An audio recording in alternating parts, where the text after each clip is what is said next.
Chief Justice Roberts, thank you very much for taking some time today to talk about legal writing. Happy to be here. I wanted to ask you, first of all, why should lawyers be fastidious with their use of language? Well, it's the language is the central tool of our trade. When we're looking at a statute, trying to figure out what it means, we're relying on the language. When we're construing the Constitution, we're looking at words. Those are the building blocks of the law.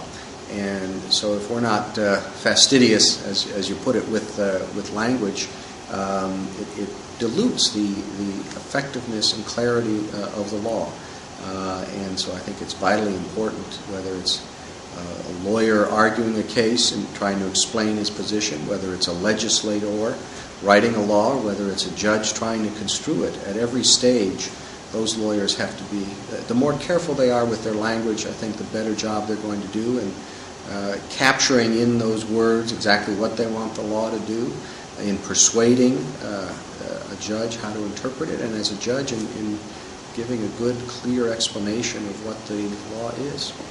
Do you think the profession could do better on that score? Yes, I think we all can do better.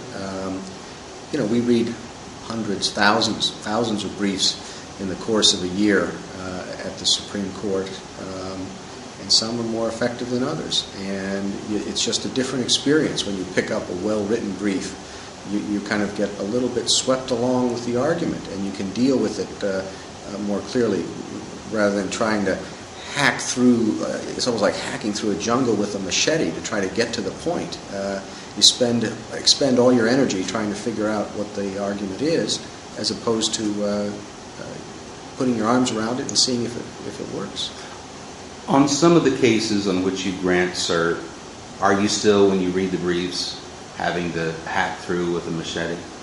Well, sure. The quality of briefs varies greatly. We get some excellent briefs.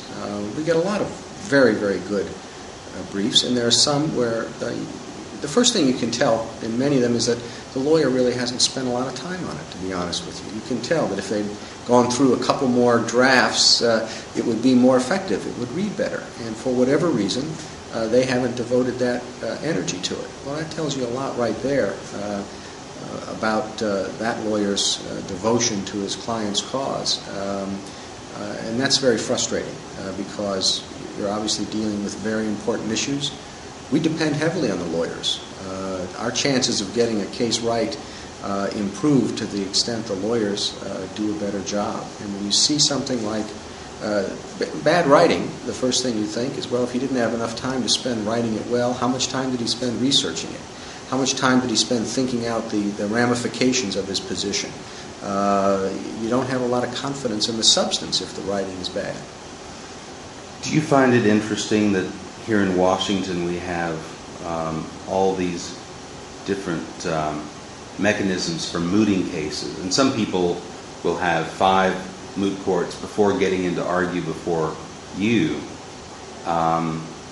And yet they probably don't subject their briefs to the same kind of editorial scrutiny.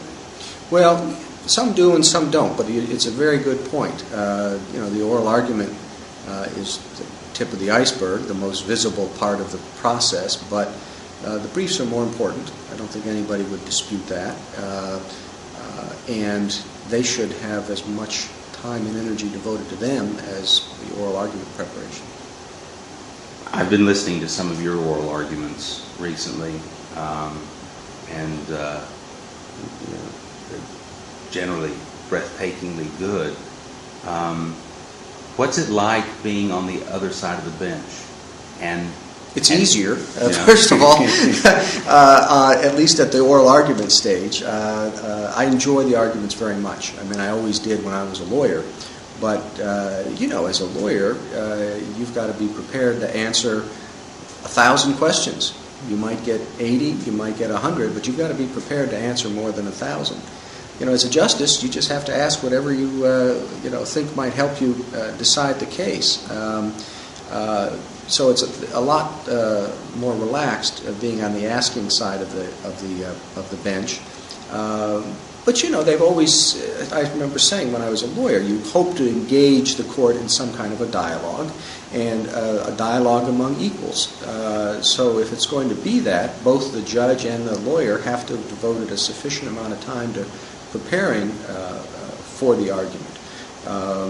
As a lawyer, you hope to be prepared for questions, to understand where they lead, to have thought several moves ahead so that you can answer correctly rather than just sort of on the spur of the moment. And as a judge or a justice, you should have thought out why you need to know the answer to that question. Sometimes it comes up on the spur of the moment. Another justice asks a question and another thing occurs to you. It's not like you have to have studied it in advance, but you should know where you're going. Why are you asking that? What do you hope to find out?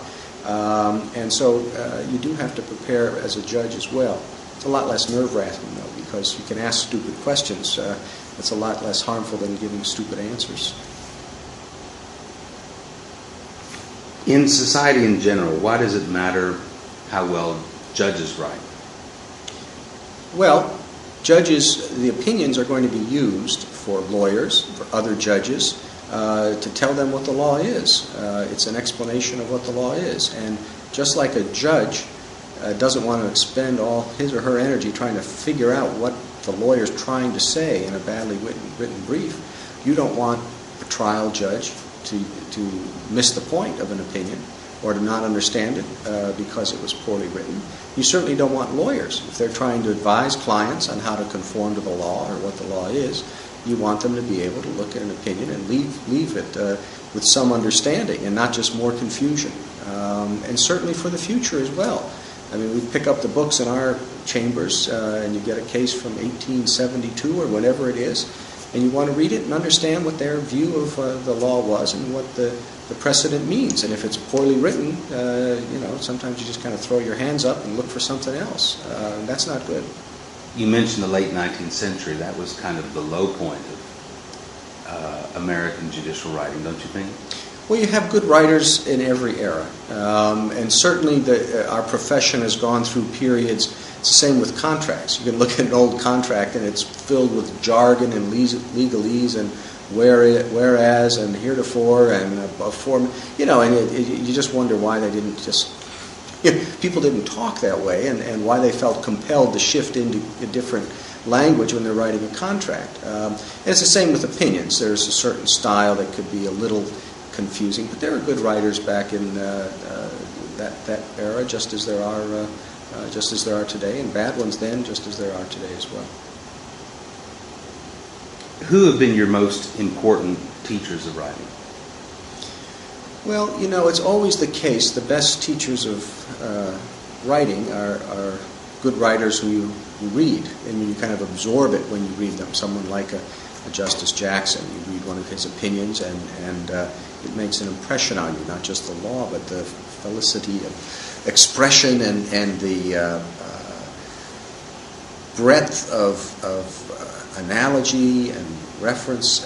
It's just very, and at the same time, it has a very plain-spoken approach to it. You don't have to be a lawyer to read one of Justice Jackson's opinions and understand exactly what he's saying.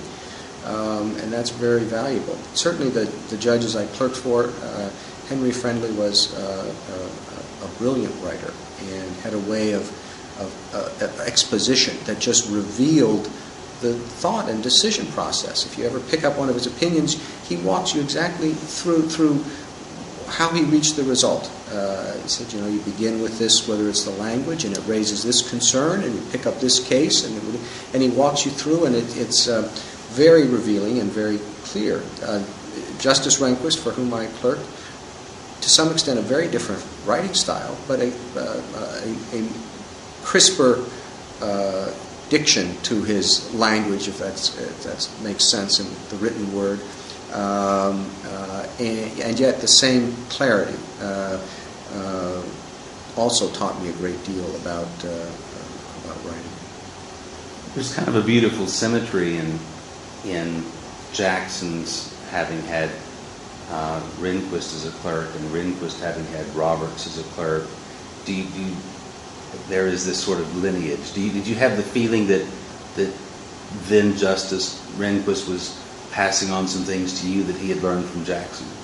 Well, I hope I was attuned enough to pick up what he was trying to pass on, but I think it is the case that law clerks tend to learn a lot about being a lawyer from their judges or justices. You know, they're young student, just right out of law school, impressionable to some extent, and you do pick up a lot. I certainly picked up a lot from Rehnquist. I hope I did anyway, and I'm sure he did from Jackson as well. What would you identify as the periods in your life when you underwent sort of growth spurts as a writer? Oh gosh, it's kind of hard to say. I think you develop a lot as a writer the more you read, and so whenever I was having a lot of time to read, I think I would have improved a good bit as a writer. I read a lot, and as other people do, of course, in high school and college. And the interesting thing is, I think people lose a lot of writing ability when they get to law school, because you tend to read a lot of stuff that isn't that well written, and you tend to stop reading other stuff that is well written because you don't have time. You're focused on some badly written cases from whenever, or some badly written laws, first of all, and you're not reading anything good, so you tend to start writing not as well as you might have earlier. So maybe law students ought to make sure they have time to read good things apart from the law throughout law school.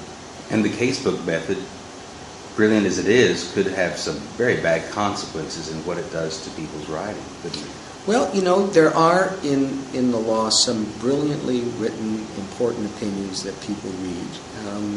And it's an interesting thing. I mean, you can pick up Marbury versus Madison, extremely well written. You think, oh my gosh, it's 200 however many years old case. It's going to be tough. It's not. It's good English.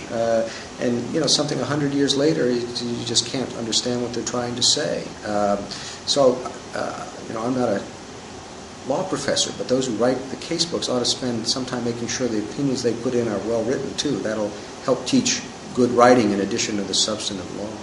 It's probably a little bit of fun to teach Socratically with things like Neuer versus Neff, very opaque and difficult.